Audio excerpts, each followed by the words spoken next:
Welcome back to Comic Society. Today we're going to be talking about comics. Yep, this is episode 2. Our fix, we decided not to do the Natural Born Killers movie. We're going to do that later on in some other episode. The reason is because we covered the Stand miniseries or limited series comic book, and we decided why not just go ahead and Do have the the Stand movie. movie. Yeah, Yeah. the original, not the new one. The new one, I've never seen it. I trust his opinion on a lot of stuff. So if he says that he didn't like it, I don't think I'm going to like it. It's horrible. It is really it's not even watchable, really. The only good part about the new Stand miniseries, it's on HBO, is Alex Skarsgård as Randall Flagg. Right, I like the original. Skarsgård's brother, right? Yeah. Isn't their whole family like actors and shit? Yeah, the dad is the guy from Thor, the scientist. No shit. You know what I'm talking about? The older guy that was I know what you're talking about. Yeah. The original, the first Thor? Yeah, and then he was in Avengers Infinity War where he was up there trying to do that. Yeah. Infinity War, but the first Avengers. I know what you're talking about. Yeah. He was up there trying to close the gate. Yeah, wow, I didn't know that was... So he's a Skarsgård. Really? And his other brother, obviously, Alex Skarsgård was in True Blood and a bunch of other shows. Never seen True Blood. True Blood's awesome. And then Bill Skarsgård obviously became famous because of Pennywise. And we're covering Stephen King, so great callback. We wrapped it right in a circle. And there's a third brother. It's in the Vikings. I can't remember. Gustav Skarsgård? I can't remember his name. Anyway, so we figured we'd cover the original television miniseries of The Stand, which was a movie. Yeah, I will. It was 1994. 1994 was the movie. I will say, let's go ahead and get the big thing out of the way. I fucked up. I got the Stand comics, and I got them at a comic book shop. The whole series was. I was really excited. It's the fucking last in the whole series. So we have literally read. It's called The Stand. The Night Has Come. And that is apparently, what is it, the 6th? Yeah. There's 6 volumes. The first one's Captain Trips. Second one's called American Nightmares. The third one's Soul Survivors. Fourth one is Hard Cases. Volume 5 is No Man's Land. And Volume 6 is The Night Has Come. They're all 6-issue limited series in each volume. Good thing, though, we've seen the movie. Man, everybody has probably. I mean, and the movie's like 6 hours long, so... Yeah. I'm guessing that it's just the same, if I had to guess, because the ending's fairly similar. Yeah, I mean, I would say the whole series is just... I mean, it's just an adaptation of the book, so it's pretty much the miniseries anyways. You'd think, right? Yeah. I will say we have not read the book. No. Funny thing is, we've read Big Stephen. We both read it. We've almost read a majority of Stephen King's We love books. Stephen King. Yeah. Stand, I've tried it. Haven't you tried it before? Yeah, the only thing that really turns me off about reading the book, and I don't know if this is every time I start it, I feel like I love the old miniseries so much, the television series so much, that I don't want to run it by reading the book and it being so much better that I don't want to watch the movie. I love rewatching that movie all the time. It's one of my favorite movies too. And that's not really the reason. I think the reason is because, I mean, we got it right here. It's a monster. It's huge. It is a monster. And I think the problem is I don't think it's going to ruin it for me, but I feel like even though, like, I can get halfway through it and then I'm just going to be like, why don't I just watch the television series? Yeah, that's exactly what I do every time. And I did the same thing with it for the longest time. Then finally I was like, no, I'm reading the book. Right. And I finally read it. I'll read it at some point. I mean, I've read it. I've read Under the Dome, these big monster books. Right. He has. The Talisman, Black House. I've read all that stuff. I actually started Black House today. Yeah. On my way to work. I have no problem reading a long Stephen King novel. I've read the whole Dark Tower series. Right. It's just something about The Stand. Every time I start it, I'm just like you. I'm just going to watch the movie. Right. Because, again, the movie's long, but it's only 6 hours compared to probably, if you're listening to the audiobook, I'd say 48 hours. Right. And if you're reading the book, that's probably, 2 weeks? If you have time to do it. Probably 2 months. I mean, that thing's a monster. It took me 2-3 weeks to read it. It only took me,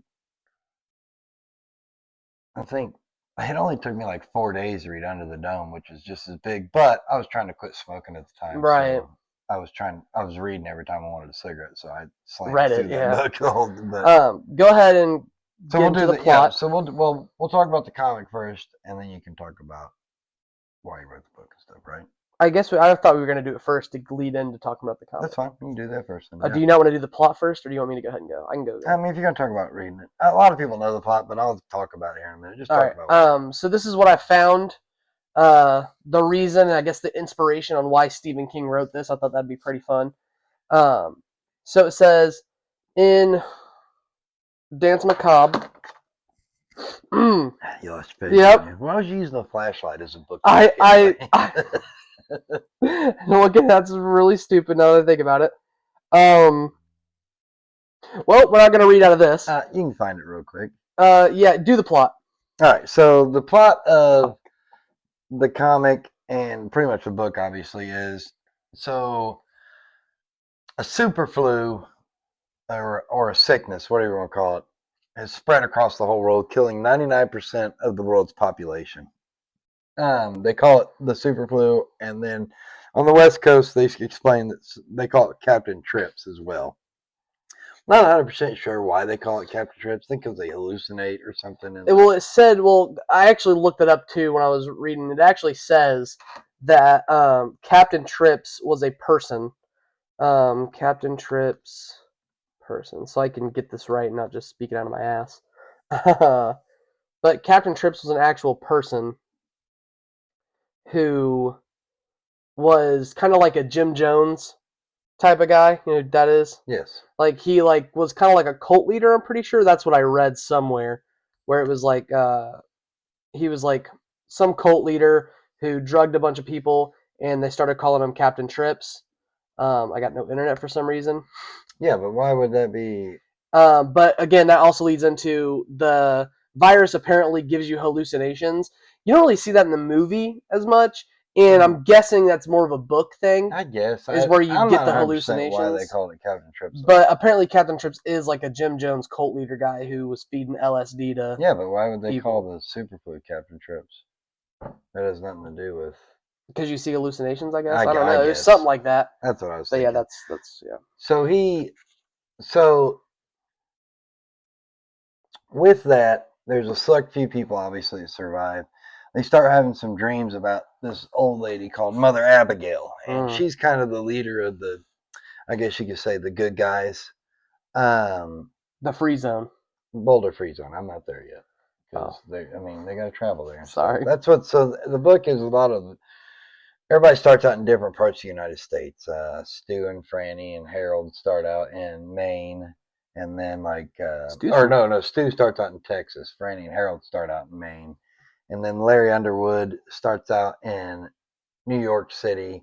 So they all kind of travel together and meet up, and it kind of starts in the movie, and I'm pretty sure as well as in the book and in the comic books, it kind of zones in on these characters. Larry Underwood is a singer that uh, he's a white guy that sings soul music. They make a big point about that in the show. It's pretty funny. That's pretty funny. And then Stu Redman is just a regular guy from this little town called Arnett, Texas. Franny, all these people are just normal people. They're nothing super special about them. Now this Franny, except Larry Underwood was actually famous for a song, like a one-hit wonder. Yeah. Franny was just like getting ready to go to college, but yeah, which is funny because when I think, but she was pregnant and she didn't. Right. So well, the funny thing about Franny that I think, because I love Molly Ringwald, 16 Candles, Pretty in Pink, Breakfast Club. She's in a bunch of old John Hughes movies that I really enjoy. It's funny because in those movies, they're from the 80s or late 80s, mid 80s, right? She always plays like a high schooler in them. Right. So, and she always has red hair too, which is really weird to see her in the stand. But in the stand, like black hair, or dark brown. It's maybe. Like black. Right. But the weird part about the stand that I found was, I looked it up. She's 21, and I always imagine like Breakfast Club, 16 Candles, where she is like a. But she looks like a 30-year-old, so don't matter. Really? Yeah. I always thought she looked really young. Nah, she never looked young to me. But yeah, I mean, she's been in a lot. And Stu Redman, the guy that played Stu Redman, what was his name? He's in Forrest Gump. He's Lieutenant Dan. Why am I blanking on his name? I can't think of his name, but I know exactly what you're talking about. Yeah. Oh well. Anyways, He was in a bunch of movies. The rest of them are pretty much unknown, except for Nadine's character. I'm pretty sure she was in a bunch of movies too. So a lot of them start grouping up, and they're having these dreams about Mother Abigail, and she's telling them to come to Boulder, Colorado. Well, at first she's actually telling them to come to Nebraska, Hemingford Home. Yes, yeah, Yeah, yeah, yeah. or Hemingford Home, and that's where they all end up going. But I think it's who gets there first, Nick.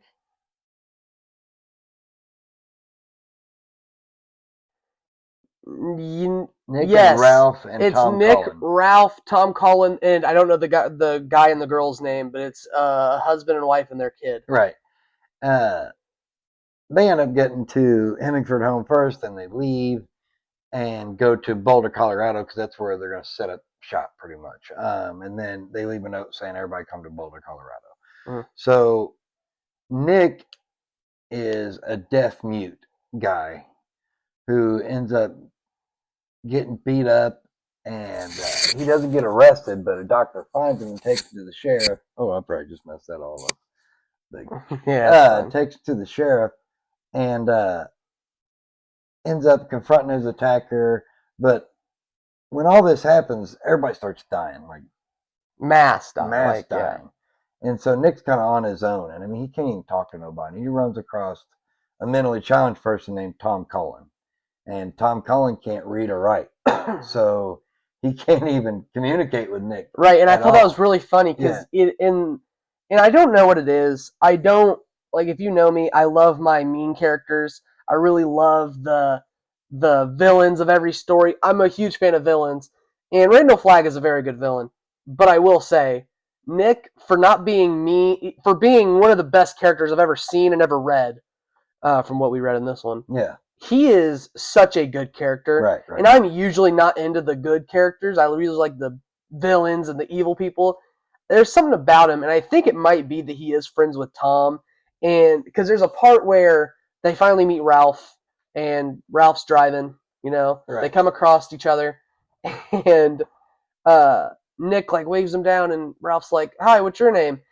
And Tom Collins like, "Well, he's deaf and dumb, and he can't talk." And then he's like, "Well, what's his name?" And Tom's like, "Well, I don't know his name because I can't read." And Nick writes it down, And and the then guy reads it to him. yeah, He's like, oh, and yeah, he's I don't so know. There's happy. just something about Nick It's that good. I don't know. It's Something good. about him. So Nick and Tom end up setting out on bicycles. They run into a guy named Ralph who becomes really good friends with him too. That's who ends up translating the words for Tom Collins so he can talk to Nick. Mm-hmm. And then He does do that throughout the rest of the movie, doesn't he? I never picked up on that. He does. yeah. And Yeah. then they get to Mother Abigail first. They load her up in the truck and they go to Boulder. Well, on the flip side of the coin, the bad guy, which is this whole series and everything about the series is good and evil, good versus evil. So the evil guy is guy named Randall Flagg. Uh, Um, and if well, for some odd reason you haven't seen the movie or anything, I guess there is spoilers. yeah, probably should But have mentioned that in the beginning. Randall Flagg's called a bunch of stuff. He's called the Hard Case, the Walking Dude, the Dark Man. Man, But he refers to himself as Randall. we're not going to ruin the other name that he goes by. Yeah. I'm not going to talk about But that. But real quick, I did want to say I messed up. It says right here, uh, according to whatever, Captain Trips was the name of Jerry Garcia, and it was a nickname given to him during the acid test days. So so you're just making shit up. I feel like I've heard, but I knew it was based on someone's name. I thought it was like a Jim Jones type person though, but no, it was Jerry Jerry Garcia Yeah, totally from Grateful different. Dead. Totally opposite person. I can't remember where I was at. You were talking about we were not going to say what Randall Oh Flagg's other name yeah. was. So Randall Flagg is setting up in Las Vegas, and so in between Boulder, Colorado, and Las Vegas is a mountain range, and that's kind of where this story, the comic book, picks up. Well, So this one, yeah, that's this what I'm volume. saying. This volume of comic book picks up because this is the last volume. So the other ones are about traveling. You get to know all the characters, and then they meet up, and then they travel to Boulder, Colorado, and that's where everybody ends up meeting up. Right. So in order to get all that information, you would have to either watch the movie or read the other volumes, which I suggest you do. This was halfway decent. I didn't mind it at all. So that's kind of where we're at getting into it. Right. So now, do you want to do your Yes, I found it. stuff? So, I got my thing. Not going to read off of this yet. I just needed to find it. Okay. But what it says in The Dance Macabre, Stephen King explains that The Stand began with several Well, influences. say what the Dance Macabre is first. Oh yeah, The Dance Macabre This is kind of cool. It is pretty cool. We found this at a comic book convention that we went to, somewhere deep in like a book pile, and I've never seen it before, never heard of it. Like $5, had to get it. I mean, neither. We got pretty much every Stephen King Right. book that's available. We even got. We'll talk about it later. Yeah. But it says on the back the blurb. Is that what it's called? A blurb? Yeah, I think so. I guess. But yeah. Usually, it's what another author writes about. Yeah, whatever. Like the synopsis. Yeah. It says the best-selling author of all time, Stephen King, knows better than any one of us in the world what scares you and why. Now, in this most unusual masterpiece, he takes you on a personal tour of the dark ballroom of horror. So come take his arm and go to the dance. He's just going over horror movies, horror books, just plain macabre stuff, I guess. Right. Which seems pretty cool. I haven't read it yet, but I did see this, which I'll get into in a minute. But in The Dance Macabre, Stephen King explains that The Stand began with several influences. The Patty Hearst case. Yeah. George R. Stewart. George R. Stewart's plague novel Earth Abides. You ever heard of it? Yeah. There's actually a show called Earth Abides, and it's about that. I think it's on, I want to say Amazon, maybe like Paramount Plus or something. But yeah, it's pretty decent. Pretty decent. It's not bad. So George R. Stewart's plague novel, The Earth Abides, and a news story about a chemical spill in Utah. Initially, King imagined that the book would be about Hearst and the SLA. Do you know what that is? Because it talks about it in here too. I'm not sure what the SLA means, but we'll just go along with it, I guess. What's it? I mean, how's it referring to on there? It just says King imagined. Yeah, go ahead and look it up. But until he finds it, keep on going. The idea shifted once he recalled the spill in Stewart's novel. A note he typed out at the time was, "The world comes to an end, but everybody in the SLA is somehow immune." That sounds like it would be I don't know.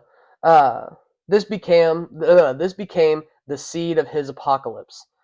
King also wanted to write something on the scale of Lord of the Rings, but in a modern U.S. setting.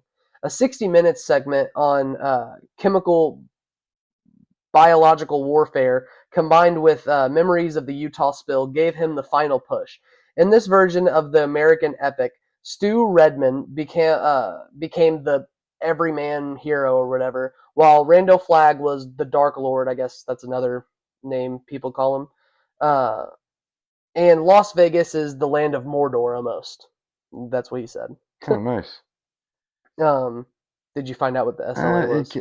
All I'm coming across is service level agreement, but I don't know. That's not it.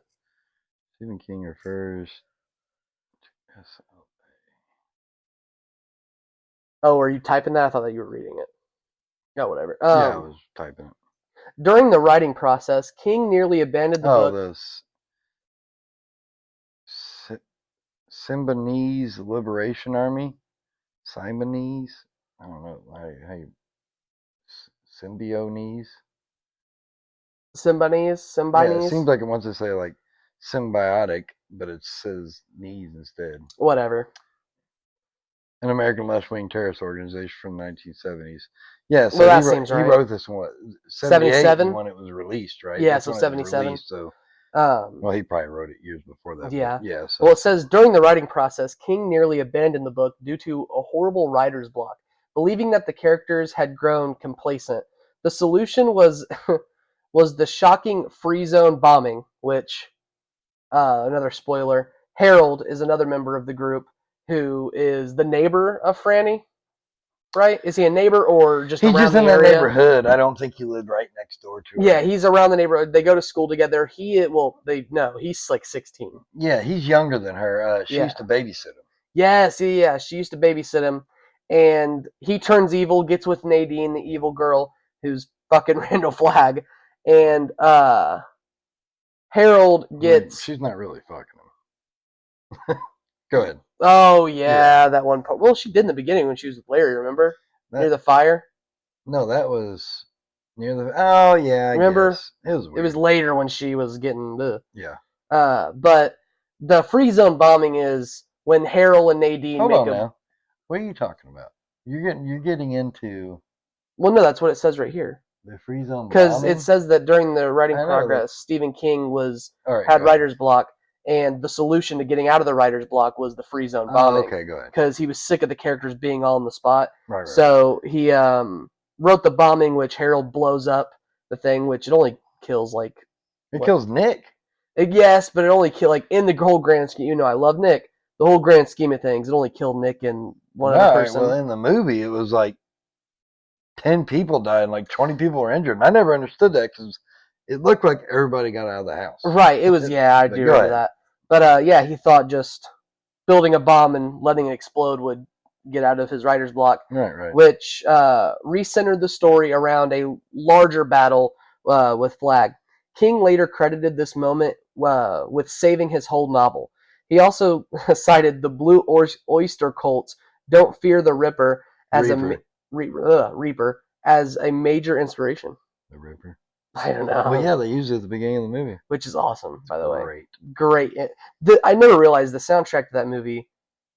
Well, Stephen King always puts good music in all this. Well, stuff. Yeah, him and Tarantino use music a lot. Well, Stephen King's in a band and stuff, so I mean, really, yeah, he's in a bunch of other. I think they might be writers, and their name might have something to do with like. I do remember that, yeah. Originally published in 1978, The Stand was heavily cut for length, reducing the setting to the 80s and later 1985 for the paperback version. In 1990, King released the complete and uncut edition. That's the one we got right here. That's with actually the alternate ending. We'll get into it. Right. Restoring most of the 400 pages that was cut. 400 pages that was cut. It updated from the original. It says was in the 80s, and in the paperback version it was 1985. But in the updated, complete and uncut, they made it the 90s. So, which is pretty cool. And it added new illustrations by Bernie Wrightson, which actually I don't think it's in that one, but I think it's in one of the ones I have. Right. A special Coffin Box Deluxe Edition was also produced. That'd have been cool. I would love to get that. Yeah, I don't know what that is, but I'd like to get it. And lastly, the book was a critical success, nominated for the 1979 World Fantasy Award, and later adapted into a TV miniseries, Marvel comic graphic novel, and in 2003 ranked 53rd in the BBC's Big Read poll. Oh, nice. So yeah. No, this thing's great. Oh, it's amazing. It's one of my favorite movies. There's only a couple. It is my favorite. Really? I think it's my favorite Stephen King movie. Don't get me wrong. I love the original It. Chef's Kiss. You know, now that you've said it, it has to be. Of all the movies, I think that it is the best one, because the problem with Green Mile's good. Shawshank is excellent. The problem is that I don't even consider those, even though they are Stephen King. Those don't even feel like Stephen King movies. That's how good they are. Green Mile does. Well, that just also shows how good of a writer he is, that he doesn't have to stay in horror. Well, it also shows how good of a movie it is, that it's some old 1980, some odd, whatever, 85, whenever it was made. What? Miniseries. Which one? When was the miniseries? The one what? The old one. What? The Stand. Oh, The Stand. That was 94. Really? No. 1994. It came out after it. It was 1990. Well, anyways, it just goes to show that old ass movie miniseries, I can just keep rewatching it, and that's the best thing ever. I mean, it just goes to show how good the story is. It's some old ass TV miniseries with a bunch of no name actors, and it's perfect. You know, it's just a great movie. But now that you've said that, and when I go back and watch it, the original 1990s version, even though I do enjoy, I'm not going to get into it because we will cover it at some point.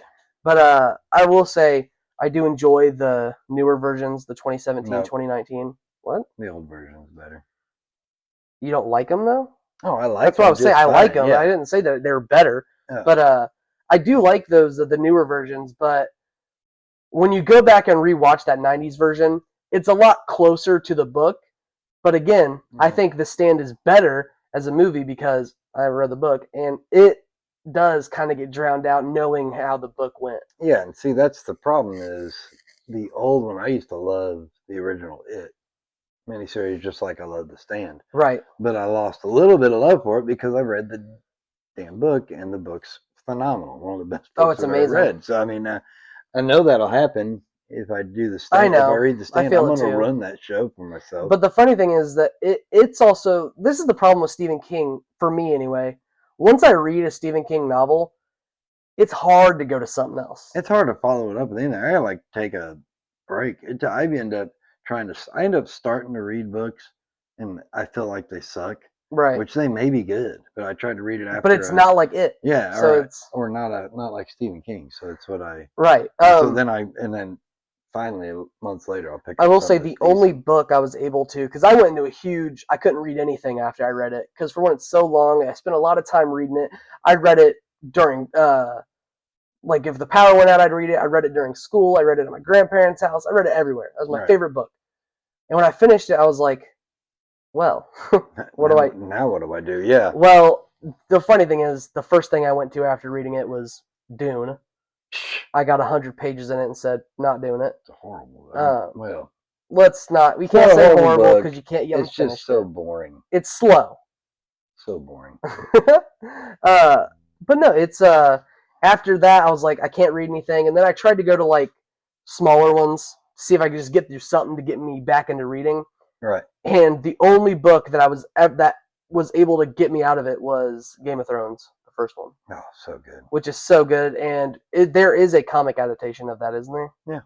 Where we would definitely do that as well. Are we going to do the very last volume? Is that what you, fuck you. Fuck you. I was about to say, is that the only one you got? Are you kidding me? But anyway, so you ready to get into the comic I'm very ready. We about 30 minutes of us just talking about how much we love The Stand. What? I wonder if we're still voicing. No, I can still see the light on yours. Yeah. Can you see the green light on mine? Yeah, kind of, but I can see it on your shirt. So. All right, as long as you see mine. Yeah, we're yeah. That's what I want to we got new mics, by the way. Yeah, we got new mics because last time it didn't seem like you hear us real well. Right. But we'll see if it works. We'll see if these mics work. We're gonna be real quick before we get into it. This is just the this is a homemade setup. We will have obviously you see we got some new posters. Actually hung them up this time.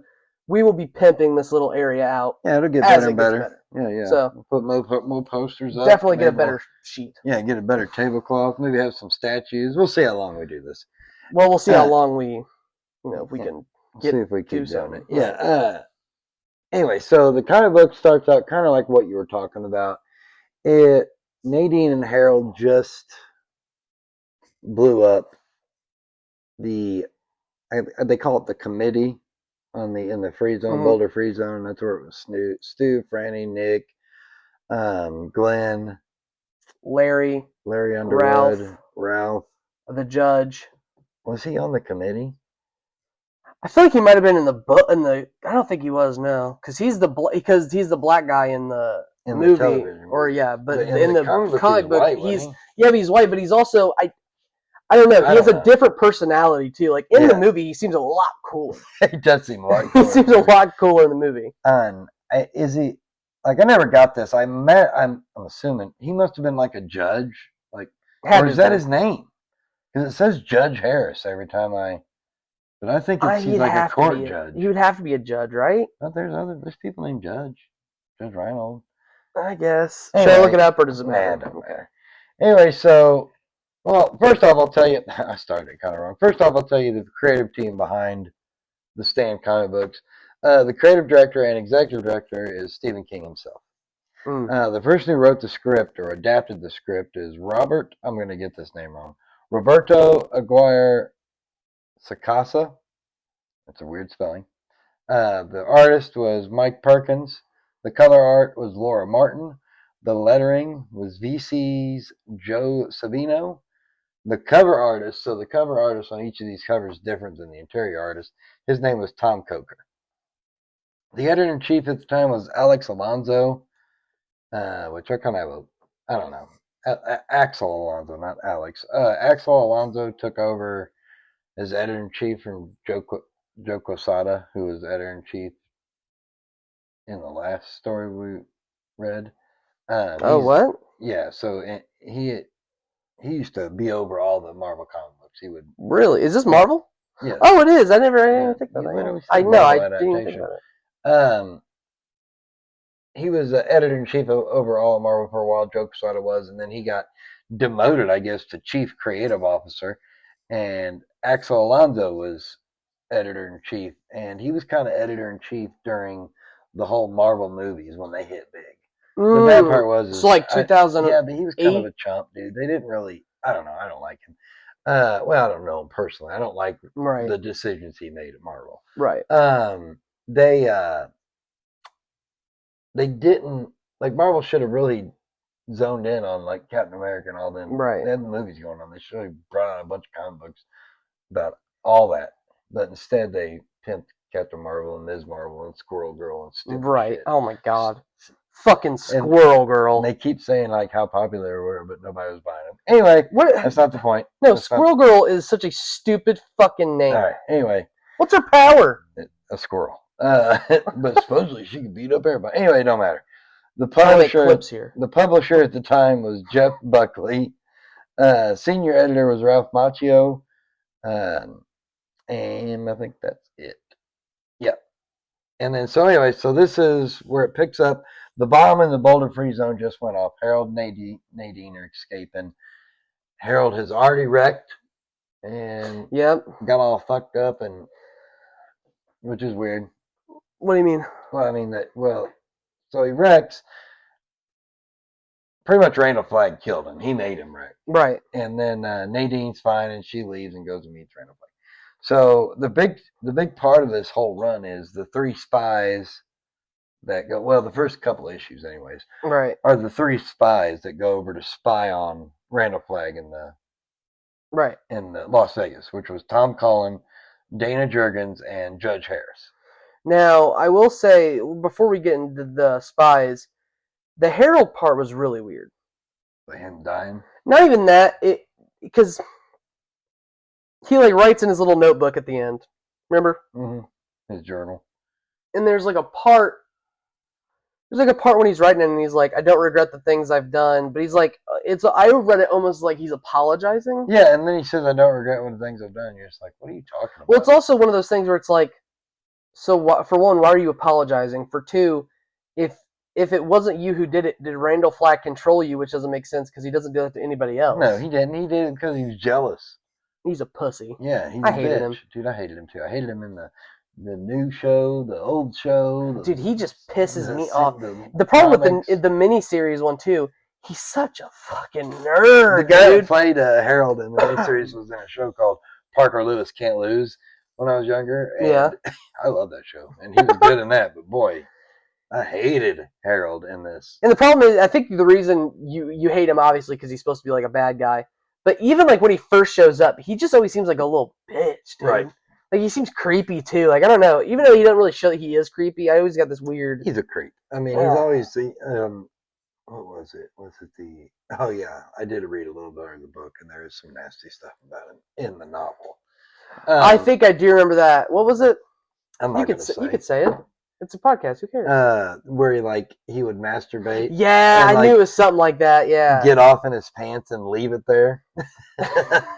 And I do remember let it dry and just walk around with it the rest of the day. But that's also that Stephen King. But what I never got about it was when he wrote about it. Like Harold was the type of guy that did this or that, and who knew about it? And how did they know about it? You know what I mean? Like who figured that out? Who figured out that he does this? It's horrible. It's horrible. But that also we got to talk about that too. That's just a Stephen King thing. Yeah. You ever noticed that? That's like a thing that he just does. Weird stuff. Yeah. And it's always like, remember Billy Summers? You remember Billy Summers? Yes, I remember. You finished it, right? Yeah. Okay, just make sure. In Billy Summers, there's that like part where obviously the girl gets taken advantage of by the guys, right? Which is rough because he goes into horrid detail about it, like very graphic. And then after that, it's like, doesn't Billy Summers do it back to them with something? Yeah. Like the corkscrew.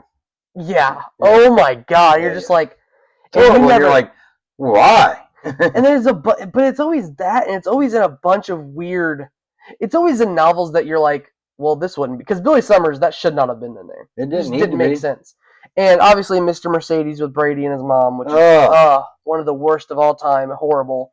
But the funny thing, you've never read Finders Keepers. There's also one of those scenes in jail in Finders Keepers, and you're just like, dude, like, calm down. Why? It's almost every story. Right. Every story. Right. But no, besides that, he's a great, fantastic writer.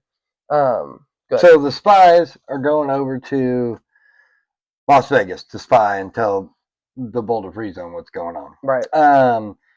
Obviously, Randall Flagg with his powers or whatever, they don't ever elaborate on what his powers are. That pisses me off. He can kind of read minds. He turns into a crow sometimes, I guess. He can see stuff across the desert or whatever. But he knows that Judge Harris is coming. Right. And he tells his guys, hey, be ready. He's coming. When you get him, kill him, but don't touch his face. He wants to send the body back to the free zone. And I thought he wanted their head, or is that later on? He just don't want his face touched. And the guys at one of the checkpoints to Las Vegas, Judge Harris goes across it, and the guys have been drinking, and they go chase him down. And as they're chasing him down, they ended up having like a shootout, and they gun him down, but the guys are all fucked up, and he's just kind of blindly shooting, and he shoots him right in the face. Yeah, dude, which pisses Randall Flagg off, dude. He just goes. Oh, that's badass too. He mutilates him. Pisses him off. He's mad, and so there's one of the spies down. Right. Now the next one, Randall Flagg also knows. You can go ahead and do this. I'll do Tom Collin. Okay. Dana. Well, he doesn't. Dana. Yeah, because he doesn't know. Yeah, I'll tell him. He knows that Lloyd, his right hand man, is fucking Dana Jurgens, which is the other spy, and she's gotten in good. She's like in the inner crowd. Right. And she knows about like that Randall Flagg's starting to get all the military missiles and helicopters and stuff like that. Right. In an airbase nearby, fixed up and starting to get everything working. So he knows he's going to attack the Boulder Free Zone or something. Right. And he finds out that she is one of the spies, and she calls her in. He tries to get her to talk. She don't talk. She ends up having like this little knife and everything that she's gonna pop out and kill Randall Flagg with. Well, she pops it out, and it's a banana.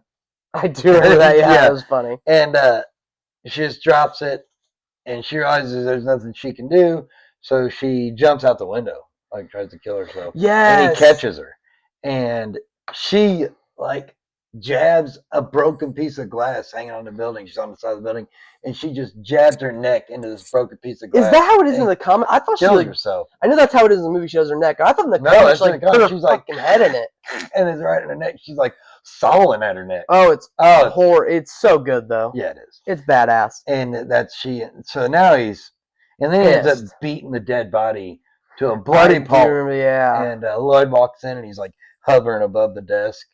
And he's acting all normal. It's just unrecognizable corpse laying below him, you know. And so then it comes to Tom Collin. Now Tom Collin, let's talk about this guy for a second. He's slow, which I feel like that's another one that could get really annoying in the book. And I don't want to be like a dick about it, but do you remember Stuttering Bill? Oh, it was a nightmare reading that. Oh my God! But we get it. He has a stutter. You don't need to do it every fucking time. Man. Jeez, it was a nightmare. But I feel like it'd be the same thing with Tom Collin with him in the MOON. That spells it's not whatever. Moon, right? Yeah. Because no. Yeah. No. MOON, that spells Nick. Yeah. Yeah. That could get a very because it kind of did in the comic. I was kind of like, yeah, I get it. Yeah, but I don't know. But it's a part of his character. Still better than Stuttering Bill. He could do it. He could do it 100 times in a row, and it still wouldn't bother me. Bill. It makes it sick because even when you're just sitting there, you're just like. Like, I can hear people have a stutter, and it doesn't bother me, but reading it was a nightmare. Yeah, because I didn't understand it. I was like, what are you saying? I just couldn't quit doing it. Right. Like, it'd be different if I could read it and not do it, but I just kept doing right, it. Yeah. And it was really messing me up. Yeah, like, it kind of almost took me out of the story. Right. But no, and I feel like the Stan would be the same way, but yeah, he's slow. In the miniseries, they talk about how he he didn't go back to school after third grade, which that also kind of puts me into a place where I'm just like, okay, so you didn't go after school, so you didn't go back to school after third grade. So are you actually mentally handicapped, or did you just not learn anything after third No, grade? he's That mentally handicapped. I didn't know because that kind of threw me off too. I was like, so you didn't go back to So school I'm after third pretty grade? sure I'm not 100%, but I think in the book he had Down syndrome. Is it that bad? Yeah, I think so. In the show, they got the actor that plays him doesn't have Down syndrome, but he just acts Yeah, the actor mentally who plays. challenged. Oh yeah, by the way, the actor who plays him is Patrick. It's guy that plays Patrick. Yeah, which is pretty funny. We didn't mention that, but yeah, no, Tom Collin is the third spy, and they sent him in there, but they don't really say it in the because they're not sending. He's already on his way in this, isn't he? I think he's already there in this. Yeah, yeah, Like, because they yeah. leave separately. Dana and Tom had already been there. Judge Harris was on his way. I thought Tom went last. Yeah, you're right. Yeah, No, yeah, Tom yeah, was you're there. right. Yeah, You're right. Judge Yeah. Harris went last. But Tom's because so the whole thing is the reason he knows from what because again they don't really elaborate on his powers, but the reason I think Randall Flagg can see the other like Judge Harris and Dana is that her name? Yeah. Uh, is because I'm guessing he's just reading their minds Yes. and sees what they're thinking. But Tom obviously has the advantage of he's slow. Yeah. So when when Randall Flagg goes to read Tom's mind, it just says MOON. That spells moon. Well, And it's because they hypnotized him. they hypnotized him to leave when the moon was full on the fourth time or something. Yeah, like the that. group, the free zone group, like Stu and all them, they hypnotized him to where he was supposed to leave because obviously you can't just send him out there on his own and expect him to know what to do. You know, he's disabled. So they give him like a whole hypnotized thing where they're like, you're gonna do this, you're gonna look, listen, and catch everything they're saying, Right. and you're gonna leave when the moon when the moon's full on the fourth day or something, Yeah, something like that. Yeah. And so all that's in his head is MOON, that spells moon, and it pisses Randall Flagg off because he doesn't. I mean, how can you tell? You don't know if that's the guy. But the reason Tom gets found out is because I can't think of her name. Is it Julie? That seems right, doesn't it? Seems right. Yeah. I don't know. I can't remember. But she's an insequential character. Horrible too. One of the worst. She's a mean person. She's a horrible person. She's very. She was all making fun of Tom, dude. Yeah, I was making fun of Nick and stuff. I was like, what is wrong with this? Even in the movie when I first watched it, 99% of the world's population went, and you got this bitch out there just being fucking mean to the only two people she's come across. Yeah, the only two people, and it's again, I get it. It's not the best. From looking from her point, it's not the ideal. Yeah, but she was fine until Nick wouldn't fuck her. Yeah, that was weird. She got all pissed off about it. Yeah, and I was just sitting there like, dude, what is your problem? Yeah. She pissed me off. But no, it was this girl that Nick and Tom met when Tom ate too many apples and got a tummy ache. And he needs some Pepto. And he needs Pepto-Bismol. So Nick went to go get him some Pepto-Bismol. Bismol. Is it? Yeah, you know that? It's Bismol. Oh. No, Pepto-Bismol. I always called it Bismo. I know I used to too until I saw the spelling. I was like, oh, it's Pepto-Bismol. But doesn't matter. Pepno. That's a right. But he goes to get the Nick goes to get him some Pepto-Bismol, and he comes across Julie. I'm just gonna call her that. Mean character Julie.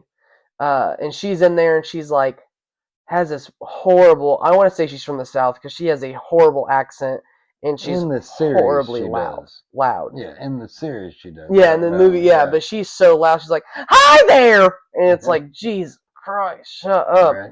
But no, she tries to fuck Nick. Nick won't fuck her, so she just gets really mean. I think she shoots at him and stuff. Yeah, Nick like points a gun at her, and she's like, telling her to go away because she's being really mean to Tom. So she runs away, and then she gets this rifle and just starts shooting at him from a window, and you're just like, what a bitch, dude. Yeah, she was too. She was a straight bitch. Well, and you're right. That's how he gets caught. Yeah, because she's now Vegas. Of course, why wouldn't she be? She's a mean ass bitch. Yeah, she's a horrible person. Yeah. But no, she goes to Vegas and gets with Randall Flagg, obviously, and she's like, I've seen that guy before. He was with Nick Andros or whatever, and Randall Flagg knows about Nick because there's a red list where it has a bunch of the people on the committee's names. Yeah. And Nick's on it, and he's like, oh, but Tom's already left by the time. Well, Lloyd tries to tell him. And at this point, Nadine showed up. Right, So and Nadine. Randall Flagg was like, "Nah, talk to me later about it, Lloyd." Yeah, because he. I'm with my woman. I'm just gonna say. Nope, don't say the. I'm not gonna say the word. Okay. He, can I say grape? Forced himself upon her. He forced himself upon Nadine and Well, got at first a child. no, she was fine with it at first until his face turned into like a Demon, yeah. And then she wasn't was fine like, with it at all. "What the fuck?" But yeah, he forced himself upon Nadine, and She's pregnant. She's pregnant. Which was his whole. Which I thought that was really weird that was his whole thing. Especially in the comics, they make a big deal. Yeah, they make a big deal, which they don't really say it in the movie as much. That he wants his legacy to live on or whatever. But that's like one of the big things in the comic. Which is weird because, as far as I know, and okay, I'm not gonna run too much, but it doesn't seem like Randall Flagg needs a legacy to live on. Like, he's been around for a while, and, right? Yeah. You know. Yeah. But no, it's what was I saying? I forgot. That's how Tom gets caught. Is by a Julie chick notice him. Oh yeah. So Lloyd's trying to tell Randall Flagg about Tom. Right. And he blows on. He's like, "Tell me later. I got my woman here now." Yeah. And then later on he tells him. He freaks out on him. And then right after that you get to Nadine, and she just goes.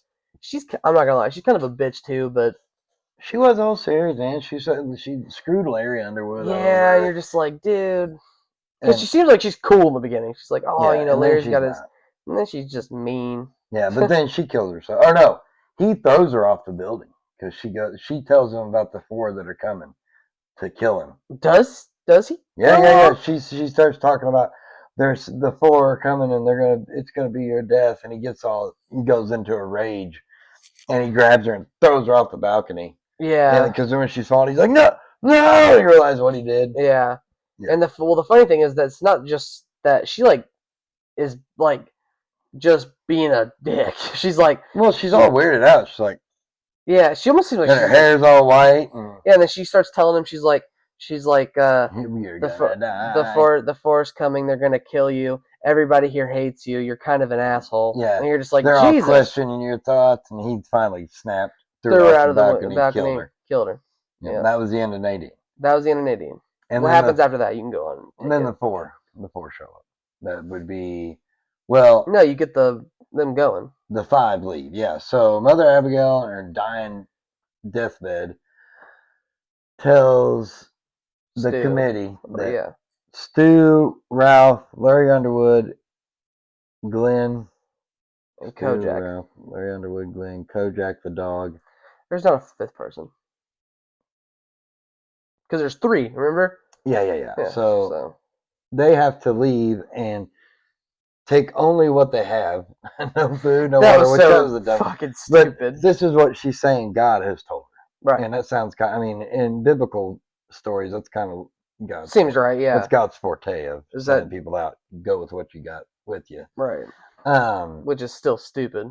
I would. It is what it is. I would just take some food. But so they have to walk there, which takes them a while. Which I never understood. To Las Vegas is a while. Why would I? That was the journey they were supposed to take. Well, yeah, they did say that. Yeah, because I was sitting there, I was like, the first thing I was thinking of is, okay, they don't have a car. Why are they walking? And I was like, well, in The Walking Dead, they just siphon gas. So why wouldn't you just? They had plenty of. But now that I'm thinking about it, they did have cars that actually worked, and they rode there. That was just what they had to do. Yeah. So stupid. Along the way, it takes forever, and then along the way, there's this big washout in the road where is my light on? It flooded. Turn this way. Yeah. Okay, good. Where is mine on? I can't see. Like, you gotta. Sorry, little technical difficulties. I still can't see. Yeah, you're good. Okay. So a river floods and it washes out the road. Right. So they all go down the road. They all go down to the bottom of the washout just fine, and then they all start climbing up the other side. And as they're climbing up the other side, Stu literally falls down and breaks his leg. And it's okay. We're laughing. It's a bad break. We're laughing because it's really stupid, but it's very brutal in the comics. Like, he fucks it up. Yeah, well, he fucks up in the show too, but it's just so stupid because like everybody else was fine. Even the No. old man was fine. Glenn's old, by the way. Glenn Bateman. He's really old. Yeah, and the dog was fine. Kojak. It blows my. And it also, in the comic, they make it a little more like steep. In the show, it does not. It's not that bad. He also like rolls around on the ground and shit, and you're just how the fuck did you break your leg? Stu, how'd you do that? It's so like stupid. snap and breaks a femur or whatever. It's a horrible break. So then, so at this point, he realizes there's no way he can go. Right, they have to splint his leg and shit. And so he leans up against the car. The other three realize that they're gonna have to go. Go ahead. Can I do my boy? My favorite character besides Nick is Larry. Larry Underwood's my favorite. And in the beginning, I'm gonna take it back a little bit. We're not gonna, go all the way back, but in the beginning, Larry is a dick, like everybody else. He's an asshole. He's has a huge ego. He thinks he's awesome. He made one hit. One hit wonder. And he thinks he's the shit. And he's also kind of a dick to his mom, so you're just like, you don't really like him. But throughout this 6-hour-long movie, you get great character growth from him. Yeah. And you see it like, I saw it when they were all around the table, when they were talking about sending spies in. And Larry's like, no, we're not going to do that. We're not going to, get innocent people. And you see him, he's like, oh, he's pretty cool. And I think it's because after Nadine leaves him, he kind of gets like really down and out, and he meets Lucy. Is that her name? I think so. Seems She's right. like the wild child kid. With the kid that's rapid, like, and Larry's like, does he have rabies? But it's not even Lucy's kid. Yeah. It's just some kid she found. He was already rapid. What are you gonna do? Just leave him out there in the middle of the road? Mm-hmm. Yeah, you would. Go ahead. But he meets this girl Lucy. They're getting together. Nadine comes and tries to break him up. He gets rid of her, goes back to Lucy. And you just see this great character growth from Larry to becoming a really good person based on how much of an asshole he was in the beginning. And near the, like, when he says, we're not going to risk our people to go out there, it's not his choice alone, so they all vote on it and they do it. Right. But you get this great moment where him and Stu, he doesn't want to leave Stu behind. No, he's all crying. Yeah, he's crying. Yeah. He's like, I'm not leaving you behind. It's weird seeing. Well, because him and Stu ended up being pretty good friends. Like, great friends. And Stu even tells him, like, Larry, you're in charge now that I'm gone. Because Stu's, like, the leader or whatever. And he says Larry's going to be in charge once he's gone. But when, Larry starts crying, he doesn't want to leave Stu. He's like, we're not leaving him. He has a wife at home. He has a kid on the way. We're not leaving him out here. Obviously, they do. I just want to say Larry is great character growth. Great character near the end. And after the beginning, he becomes such a good character. Right. It's amazing. Right. But yeah, continue. So they leave Stu, and the other three carry on to Las Vegas. Now, at this point, we've not talked about somebody, and it's Trash Can Man. Oh my god, the best character of all time. Trash Can Man is a pyromaniac. And when I say pyromaniac, that is what he is. That's all he is. That's all he cares about is starting fires. And Randall Flagg thought he could control the Trash Can Man. And the Trash Can Man ain't being controlled by nobody. Pretty bad. I mean, he was obsessed with Flagg. My life for you. You know. Yeah. But he's also we flame it. We're kind of making him seem cool.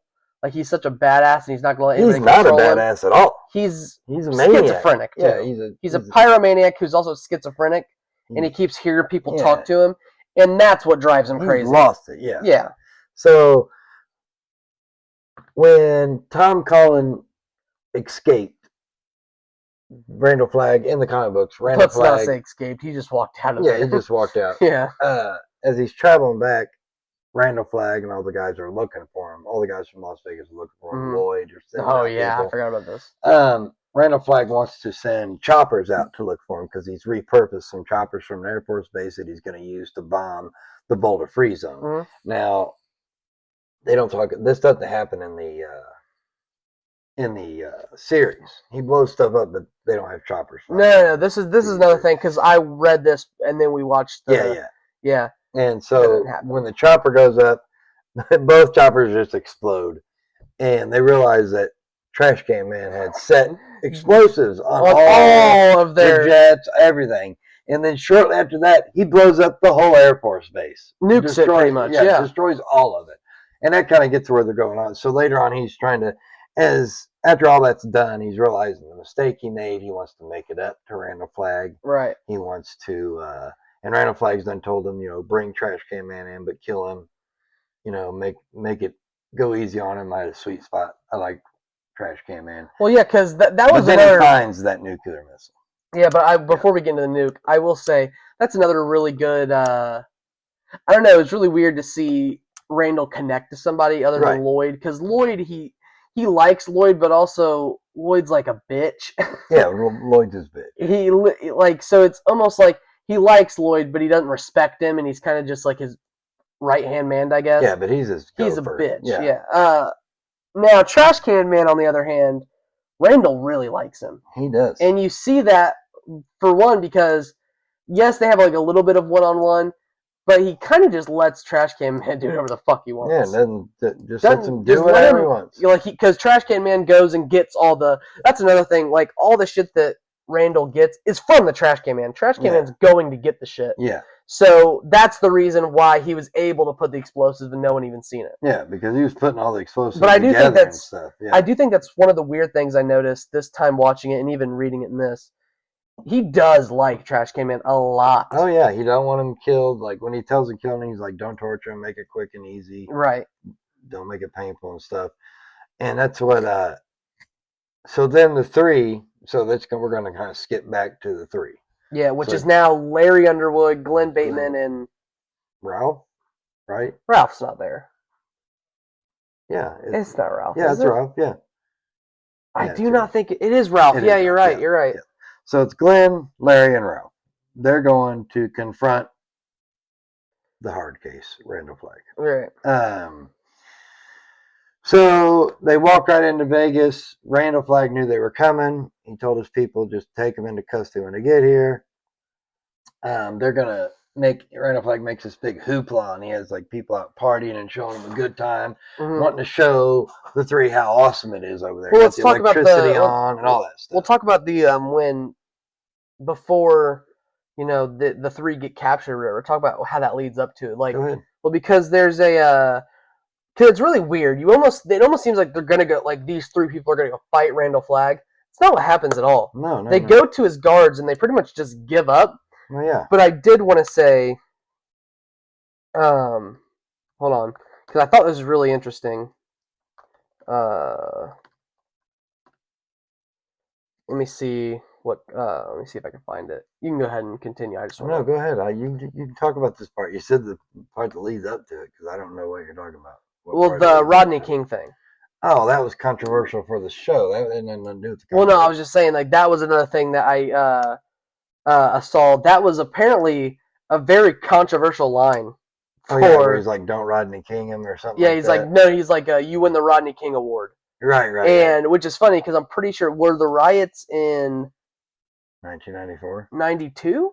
I want to say it was a little bit. 92. Yeah. It was a little bit before. That Sublime song. Yeah, it was a little bit before. It was 1992. The Stand came out, which came out in 94, which is really weird for them to put that in there. And I'm not sure why it got a lot. Well, you're not saying what happened either. So yeah, go ahead. One of the security guards takes, I don't know, the butt of his gun or punches Glenn, the old man, right in the stomach. And this is in the miniseries, not in the comic books. And Larry Underwood's like, "Hey, easy, you win the Rodney King Award." Talking about when Rodney King got beaten down by a bunch of police officers. A black man got beaten down by a bunch of police officers. Yeah. Then a bunch of riots ensued after that in Los Angeles. But yeah, I don't understand what the point of saying that was. Just because he was being an abusive cop. I know. It's like, but it was that. But Glenn wasn't even black, so I didn't understand what he meant by Rodney King Award. Just because he's abusive. Yeah, I guess just police brutality. Right. But apparently that was really controversial for some reason. Oh, I don't know. And I was too young back then when I came out. I wasn't even born, so yeah. You were what, 12, 14? No, I was, 14? 14, 15, something like that. Yeah. So, yeah, I don't know. I just thought it was really funny because Here, what I read that somewhere too. That like that was like a very controversial thing to say like 2 years after it or something. I was like, Oh yeah, I yeah. don't get it, but Well, because it was a big deal. well, yeah, riots and stuff Yeah, like that. yeah. But go ahead and continue. I also got some questions I want to ask you when we finish talking about the All comic. right. So now they've so Random Flag plans on executing the three publicly Mm. at one of the casinos or whatever in Las Vegas. So he gathers everybody all up, and he's going to kill them. I don't know how he's going to do it. He's You don't going to hang remember? them. He had them tied up. Were they going to burn them? Well, I don't Aren't they know. like tied to stakes or something like that? Well, the thing that he said in the And comics what he was going to do is he was going to decapitate them and put their heads on poles. oh, okay, so he's gonna and he was gonna like send them back to the Boulder. No, I think he was just going to use them as trophies. Do you remember No. that? Because they showed a picture of like what he dreamed it of being, but No, I don't think it obviously never happened. anyways, as he's doing this whole ceremony, enter trash can man. He's on like an ATV or a car or something, and he's got behind it. He's got a nuclear warhead. He's dragging in, and he's saying, "My life for you. I He love wants to you." make it up Yeah, for and he's blowing like, up "This all of is his stuff. He's making it up. He's bringing this nuclear missile to Randall Flagg for making up for blowing up all of the airport stuff. And Randall Flagg's like, no, no, no, no, no, get that out of here.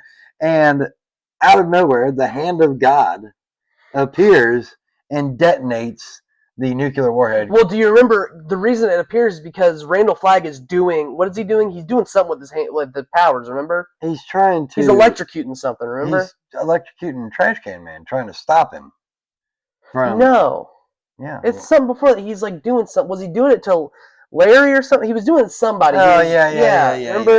And because it kept growing and growing, and then Right. became the hand of God and Yeah. it hit the fucking nuke. It hit the nuke and it blows up all of Las Vegas. You see a big mushroom cloud and it disintegrates everybody, Yeah. including the three. Yeah. They died. So, well, no, Glenn was killed before that. yeah. Well, Larry, yeah, because Glenn was killed and Lloyd killed Glenn in the prison.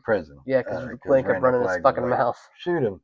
And so Larry and Ralph died, Mhm. and Glenn was already dead. And they died pretty badass. They're like, "We Yeah. fear no evil" or something like that. Yeah, Was it "Fear no evil"? Is that what they're saying? I think they just said "We fear no evil." Yeah. Anyways, they died, but Randall Flagg got disintegrated as well. Mhm. And then the next. So this is where the last issue picks up of the comic book. No. Yeah, it is. The second to last issue. No, that's where Stu walks out and it's the mushroom. He's seeing the mushroom cloud, right? No, that is the second issue of the mushroom cloud.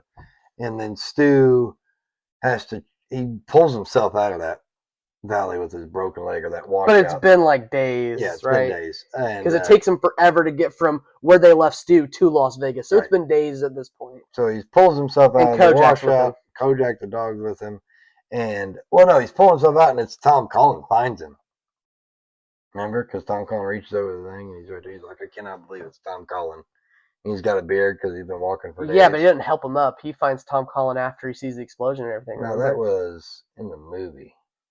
In the comic book, he's like, Tom Cullen's led to him and he finds him at the washout. Oh, maybe. Yeah, I think you're right. And then, so Tom Cullen finds him there.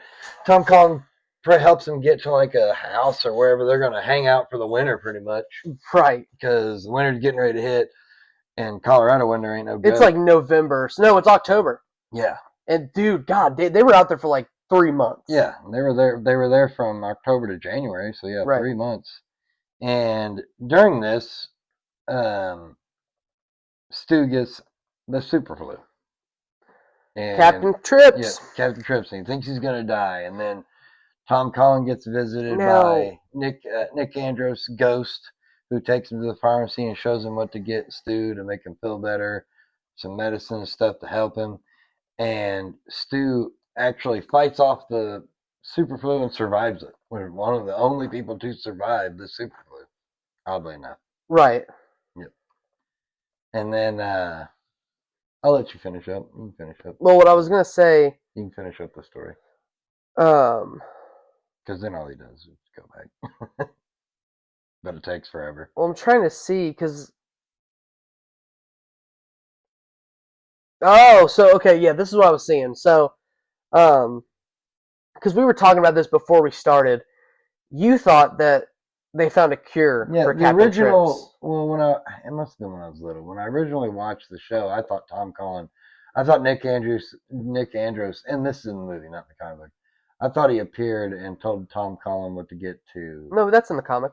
Yeah, I know he appears and stuff, but I thought he told Tom Collin what to get to cure Stu from the flu to beat it. Well, that is what happens, but it's not the super flu. And this is what it says right here, because it says in Stephen King's The Stand, Stu Redman is immune to the super flu, also known as Captain Trips. He does not get sick from the deadly virus that wipes out most of the world's population. Instead, Stu becomes a subject of the government, and then it says Stu later contracts a normal non-super flu sickness while recovering from a broken leg he suffers during the journey to confront Randall Flagg. Tom Collin thought it was. But yeah, and he says he becomes delirious with a fever and infection. Remember, that's why it's so bad. It's because he's infected with the. The legs infected. Yeah, he's infected. And Tom Collin gets stuff to fight that, the antibiotics and stuff. Yeah. Okay. And I also want to talk about when he's climbing out of the thing, he breaks his fucking fingernails off. It was nasty. And it's so gross, dude. Oh, when I noticed, I was like, "What is that?" And it's like all his fingernails are pulled back, and you're just like, "God." But Tom and Stu get there. Stu gets better. Tom helps him. He's starting to he's able to walk around with crutches that Tom found for him. Mm-hmm. Start making their journey back to Colorado, and this is the last issue that we're getting into. So the last issue, they're getting back to Colorado. Takes them forever because they got to walk back, and it's snowing now. There's a huge blizzard. They get trapped in different places, not long, obviously, but, they have to stay there through the night and stuff. And when they make it back to Boulder, you get, that's the second to last issue, because the last issue picks up with them walking into Boulder. Remember? Yeah.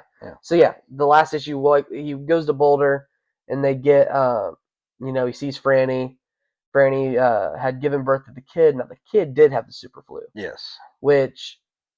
And the reason is, so we didn't say this kid is not Stu's kid. Yeah. It's Franny's boyfriend before the everything. Plague. Yeah. So it's her boyfriend before the plague. So that means that, and her boyfriend died because he wasn't immune. Yeah. But Franny was. But Franny was immune. So the baby had kind of like a 50-50. Yeah. They didn't know if it was going to die. It doesn't. No, it makes it. And she also gets pregnant from Stu at the end, which means that baby's going to be fine since they're both immune to it. Right. But, has the kid. He tells everybody what happened to Larry, Ralph, all them. Glenn. And everything seems fine. It's now, summer or spring? It's not snowing anymore. Springtime, yeah. So I'd say around spring. And Franny becomes a dick or an asshole or whatever. Like, I'm homesick. For Maine. I want to go back to Maine. I'm homesick. What home? Your dad's dead. Your boyfriend's dead. Everybody's dead. This is your home. What are you talking about? And the funny thing is, they go rebuild society in Boulder. I want to leave. I don't like it here. I want to go back. I'm homesick. I miss my house. What? And then she says, well, I don't want to go back to that house, but I want to go back to Maine, to the area, to the lake regions, maybe to Castle Rock, which is pretty cool. I did like that. Yeah, to other Stephen King stories. Yeah. But yeah, they do. They leave the town that they built. I think Stu wanted to leave. Didn't he want to leave because he was only leaving because no, he said he wanted to leave because it's not like travel, but he only started saying that shit after Franny was like. Well, no, he said he wanted to leave because it's not like it was before he left. 3 months had passed, more people had came, more people. The committee was more right. There was more. It didn't have Larry, didn't have Glenn, didn't have Ralph. It didn't have his friends, so he was kind of just wanted to go and do his own thing. But she's pregnant again. And which means that Stu's gonna have to deliver the baby because there's no other fucking doctor. It's the only place. Right. It was really stupid for them to leave. Yeah, it should at least have the baby first. Yeah, it was really fucking stupid. But anyway, and then the ending. Do you want to take over the ending? So it ends. Give a little bit. So that's how the miniseries ends. The movie, and it don't even end with them going back to Maine. No, it's just a happy ending. Yeah. Happy ending. Baby's fine. Everybody's sitting around being like la la la, and now. You can go to the comic, but I will say the complete and uncut version is a lot different from the original version that was released in 1978. That's how the original version. No, it was the other way around. The original version ends like the show does, like the movie does. I know, that's what I'm saying. Okay, that's how the original ends, is like the movie, where it cuts off, everything's hunky dory. Mm-hmm. No, now they may go back to Maine. I don't know about that part, but in 1990 they released the uncut version, and the comic book ends the way the complete and uncut version of the book ends, where Randall Flagg washes up on an island, Mm-hmm. and I guess he calls himself Russell Flanagan or something like that. Yeah, And Russell Flanagan. Something. and then a bunch of like natives come out of the woods, and he gets them speaks a bunch of languages, and then they start bowing down to him. Right. And he shows like red eyes, so pretty much gives the evils back, sort of like he didn't die. So it kind of gives a chance to continue if they want to. That Randall Flagg didn't die. And that's how the comic book ends right there. Which is pretty cool. It is pretty cool. Now, I got some questions for you. Okay.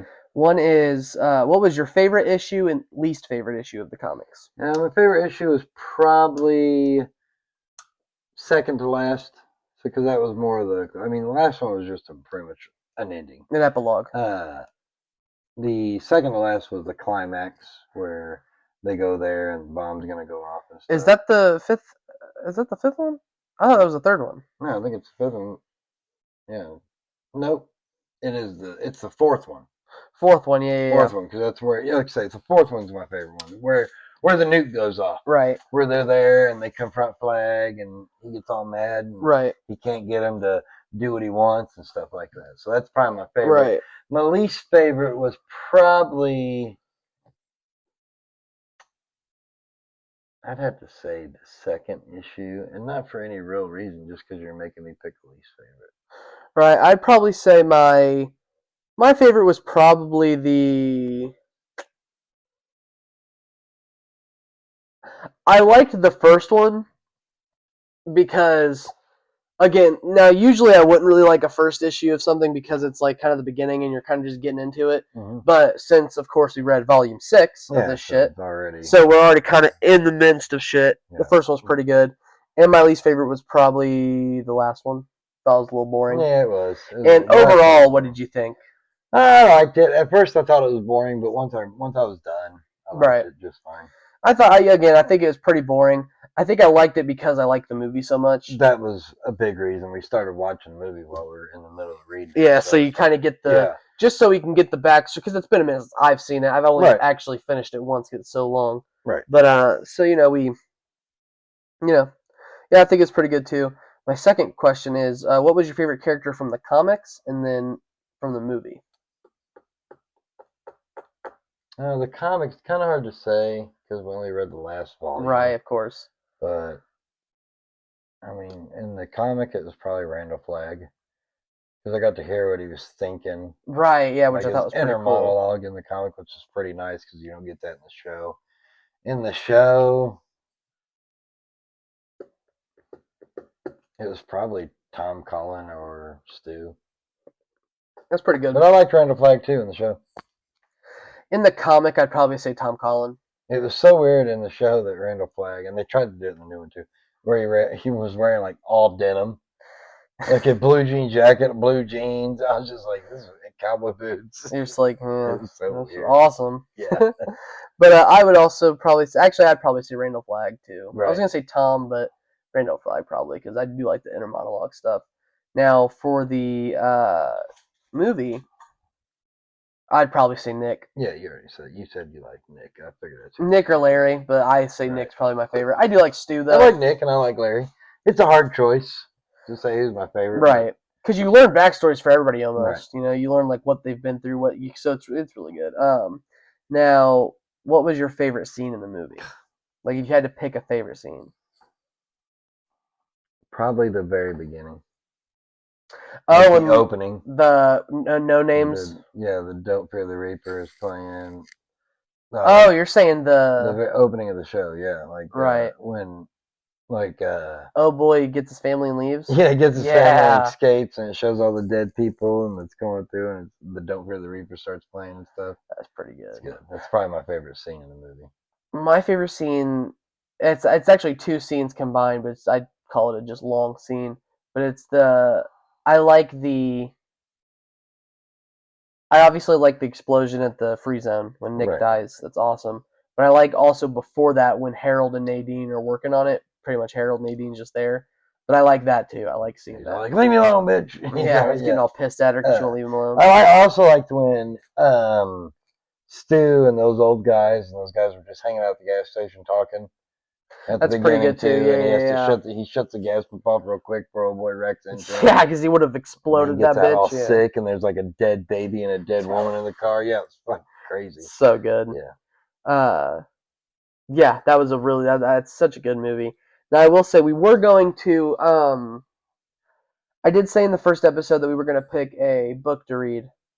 Uh, I didn't. Well, it's So kind of hard to pick a book.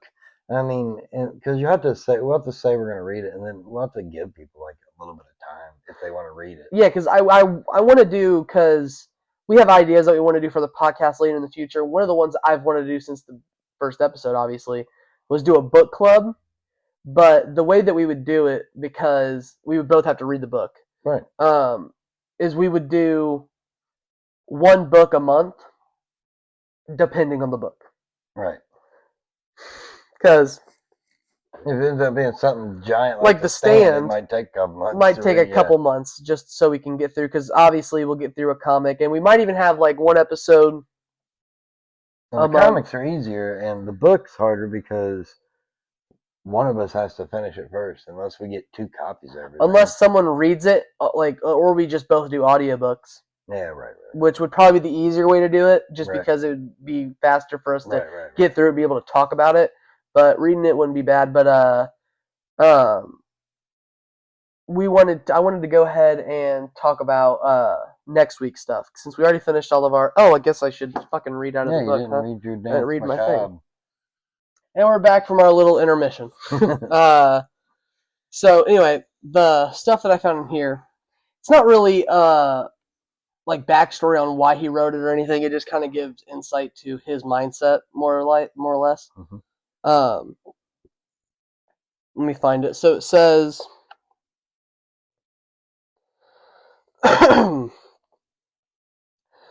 much of the compulsion I felt while writing The Stand obviously came from envisioning an entire entrenched societal process destroyed by a stroke. It said, uh, I felt a bit like Alexander lifting his sword over the Gordian knot, uh, and growling, "Fuck," untying it. I've got a better way. It's written like in italics or whatever, however you say it. And it says, uh, I also felt a bit like the way Johnny Rotten sounds in the beginning of that classic electrifying Sex Pistols song, Anarchy for the UK. He utters a low, throaty chuckle that might have come from Randall Flagg's own throat, and then intones, "Right now," he yells. We hear that voice, and our reaction is one of intense relief. The worst is now known. We are in the hands of an authentic madman. In this frame of mind, the destruction of the world as we know it, the destruction of the world as we know it, became an actual relief. There's no more Ronald McDonald, no more Gong Show or soap operas on TV, just soothing snow. No more terrorists, no more bullshit, only the Gordian knot unwinding there in the dust. I am suggesting that below the writer of moral horror tale there lies a creature altogether. He lives. Let us stay down here. Jack Finley's third eye. I don't know what the fuck that means. No clue. But uh, it says, I am a capering nihilist who, to extend a Jekyll and Hyde metaphor, I am not content to tread over tender bones and one screaming little girl in case it feels necessary, to the funky chicken over the whole world. What the fuck is he talking about? But I thought it was funny. It kind of adds insight on how he just wanted to make something that was like, fuck it, fuck the world, you know? It was ending. And I think that was pretty cool. It is pretty cool. You were going to say about next week? Oh yeah, next week we have some ideas that we want to do, kind of. You get to pick the comic. Yeah, I don't know what I'm gonna pick yet. There's this one War of the Gods that I've been thinking about picking. Another Marvel comic. I feel like maybe we should do a DC comic since first one was X-Men and this one stands Marvel. Mm-hmm. Maybe I'll look through. I need to look and see what I got. A complete story. I want to make sure, and I don't want it to be god awful long. It don't need to be 20 issues or nothing. Right. But I'll take a look, see what I got, and we'll put it on the website. Talk about the website. When the lair. The lair. You talked about you built it. So yeah, there is a website. If you follow us on any of our social medias, which you should do, Instagram, just smash that like button. Dude, no, cringe, dude. Go ahead. Cringe. But Instagram in the bio, the lair. It's our website where you can see. You can go check out our Spotify and Apple podcasts on there. Give us a rating. Could help. You can find our YouTube on there. Find our YouTube on there. It gives us to something that's not complete yet, but in the future we'll be doing merch. Yep. And we got our own little store. It's also called The Lair. Mm-hmm. And it's nothing's on there yet, but we will definitely tell you guys when you can go get some cool stuff. We want to kind of build the when we say something that's worth putting on a t-shirt, right, either that or just something cool that we want to do, something to promote the podcast. We want to do that. We want to kind of grow our audience. We should have a t-shirt that says Jack Finley's third eye on it. Why? Because that's what you just read in the dance. That'd be pretty cool. But no, we want to kind of grow the channel first, get some traction, right. Then we can get into merchandise. But that's going to be up there. There's also a thing called Next Week where you click on it and it'll show you what the comic we're going to read is, and I'm also going to put the movie and book, if there is one, that we're going to be doing on there. So if you guys want to read the comic, watch the movie, read a book before we put the podcast out, yeah, so you guys know what we're talking about, get into it, talk about it in the comments. We answer the comments, obviously. Ugh. Right. Now we're going to try to put one out once a week. Obviously this one we got delayed on. A couple things happened. We had to fix an alternator in the car. Right. We had to do a couple other things. And it was also one of those things where the stand was, I don't know, it was weird because we obviously we had different plans. Natural Born Killers was going to be a movie. I watched it. You didn't have time, I guess. You didn't watch it. I could have, but once we decided to do the stand, it just made sense to watch the movie. Talk about it. In the book, obviously, we didn't pick one, so I wasn't too worried about it. We didn't pick one for the first episode, but I would like to do that. And would you like to talk about a movie? Because you can pick the movie as well if you would like. I don't know yet. I was thinking probably I'm going to pick something that you're probably not going to like.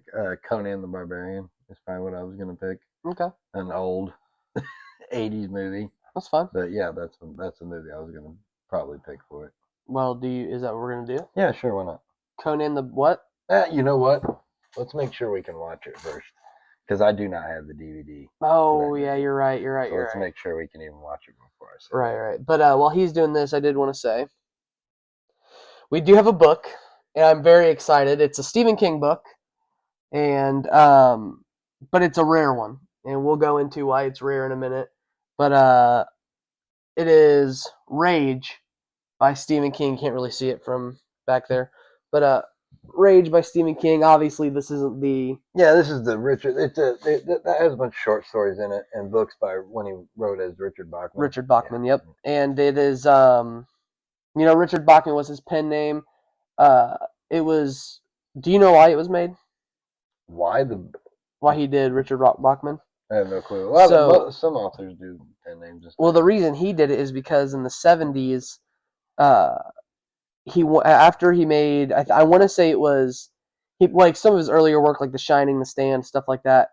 When he was writing, he was writing so much. He was also a cokehead, so. And an alcoholic. And he did speed, I heard too. Well, that's what coke is. Yeah, but he was huge into drugs that made you go, made you hyper-focused. So he would do all these drugs, started writing so much to the point where his publisher wouldn't let him release the books that he wanted to release. So he made a pen name and he started releasing books under the pen name Yeah, Richard because they Bachman. weren't Stephen King stories. And he also wanted to see if he could sell books not just based on his name, because a lot of people thought, oh, this guy wrote Carrie and Salem's Lot. I'm going to read it just because his name's Stephen King. Right. And obviously, it worked out. The cat got you. Yeah, it's a cat. And it obviously worked out not to the level of Stephen King. Well, some of the Richard Bachman books are good, though. They're good, but it wasn't like on first when they were first released. It wasn't like, oh, that's the new Stephen King book, Well, of course. So but it did grow a cult following after a while. And the first book actually was Rage. That was the first book he released under the Bachman pen name. And do you want to go into why it was? No, you go ahead. You got it. Okay. You do the Rage stuff. So the reason that Rage was banned, and it still is to this day, not really banned, it was just taken off shelves. And yeah, not really banned. They just don't produce any more copies. Yeah, and it's not sold anywhere. Like you can't buy it anywhere. Yeah. Good luck finding it. Right. Yeah, right. So the reason it was is because, funny enough, I thought it happened after Columbine because it's about a school shooter. It didn't. It happened actually like 3 years before Columbine happened. Right. But there were cases leading up, not obviously as... Well, Columbine was one of the main reasons he decided to quit distributing. Yeah, but like it was a couple before then. But Columbine's also known as like the first, not the first school shooting, but the big, like, oh my God, that's insane. Like national news. Like, yeah. So it was, that was like such a big problem, but it actually got taken off shelves before Columbine in 1997 because of a couple of other school shootings that had happened that were, he said that, it's not his fault that these happened, obviously. Right. It's the parents' fault. They should have been more watched. They shouldn't have been able to do what they did, but they were able to because of neglectful parents. But the biggest reason he took them off is because he said it was like a metaphor of like, it would be like giving, it's almost like giving a knife to a guy who's already messed up in the head, is what he said. It's like, even though I'm not the cause of it, obviously this book didn't help. You don't want to show him how to do it. Yeah. Right. Well, and we're not saying, and I don't think Stephen King's saying that. I think it was whatever school shootings he was referring to was because of neglectful parents. Right, yeah. We're not saying all school shootings. No. Because some of them, people are just crazy. Yeah, some people... It don't matter how you're raised or how your parents are. Right. But people are just crazy. The reason he took this one off the shelves, not just because of that, the shootings that he's talking about, the shooters had a copy of Rage in their lockers. Right. And a couple, I think it was like 3 or 4 of the school shootings, they had copies of Rage. Oh, geez, and that was one of the biggest reasons he took it off. Yeah. Yeah. Well, good on him. He was like, I probably would have too. Right. Yeah. I would have said the same thing. It's not my fault, but again, it's not. What's the word? I don't need to contribute. Right. It's contributing to the call. Whatever. I mean, it ain't got nothing to do with him. He just wrote a story. Yeah, and the people decided to take it, literally, I guess. Yeah. But I would too if I said like that. I want to read it. I did too. Read it. Yeah. I haven't read it either. I think that's the book we should read. I think it is too. I think we're going to. Yeah. And it's not that long. It's 34 chapters, but it's only I think it was. I know it's not that. It's only like 200 pages that you say that, or 157 or something like that. Yeah, hold on, let me see. Make sure. But like, how in the hell you put every 2 pages a chapter? 34 chapters. Yeah, it's a little. Well, that's what I think. So I think I like reading Stephen King a lot. He's 170 pages. This is how big the Rage is. Yeah. So yeah. It's not that big. So that's a book we want to start with. We don't want to start with a giant 1,100 page monster. Right. But I think that's a lot of the reason why I like reading Stephen King stuff is because it's easy to read, and he writes people really well, dialogue really well, characters really well, and a lot of it's really relatable. Right. Like, I don't know, it's just super easy to read. And then, like you said, when you get done reading a Stephen King novel, it's hard to move on to something else. Everything else seems bland or boring. Either it's bland or boring, or it's just too much. Yeah. And the funny thing is, he writes some of the biggest books ever made. Yeah, like you think it would be boring. Yeah, you think it'd be boring and like way too much, but it's like Under the Dome. I think it's highly underrated. Really? Because nobody talks about it that much. All right. They made a show about it. Was all right. And it was a good show, except for when they got beyond the book and tried to make more seasons, That's and it lame. was stupid. But like the first season of that show, it was supposed to be a limited series, and they ended up trying to go on because it was popular.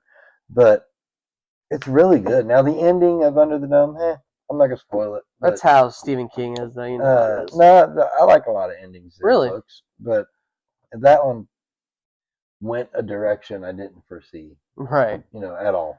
Right. So I was just like, really? That's what it's about? But again, I'm not gonna ruin it for people. Well, another one of my. But I think it's underrated. It's a page turner. I think another underrated one that I don't think it's. I don't know if it's underrated, but I don't hear people talk about it as much as Stand, It, Shining, Salem's Lot. Tower, Yeah, is 11/22/63. That's very good, and the show's very good. The show's really good. The funny thing is that I miss Stephen. James Franco. I'm just gonna say it. Yeah, I liked a lot of his movies. I thought he was a good actor. I do too. I hope I don't get barbecued for saying that kind of stuff. No, I miss him too. I enjoyed his art. I don't have to like him personally. Well, you know what I mean? I don't get the people who can't. I don't like the people who can't. Separate the art from the artist. Yeah. Same thing with Stephen King. Right. If you get on his social media, he's a whack job. Yeah, he doesn't know how to let things go. Or he don't. It gets annoying. I'm not into politics, though. Exactly. He talks about stuff that I'm not going to talk about on here. Right. Well, it's also like I'm not into politics, so when I see his Twitter, I'm just like, I don't really care. Calm down. I just subscribe to your Twitter to hear about your books and movies. Right. I don't need to hear this. I don't need this. Yeah, it's horrible.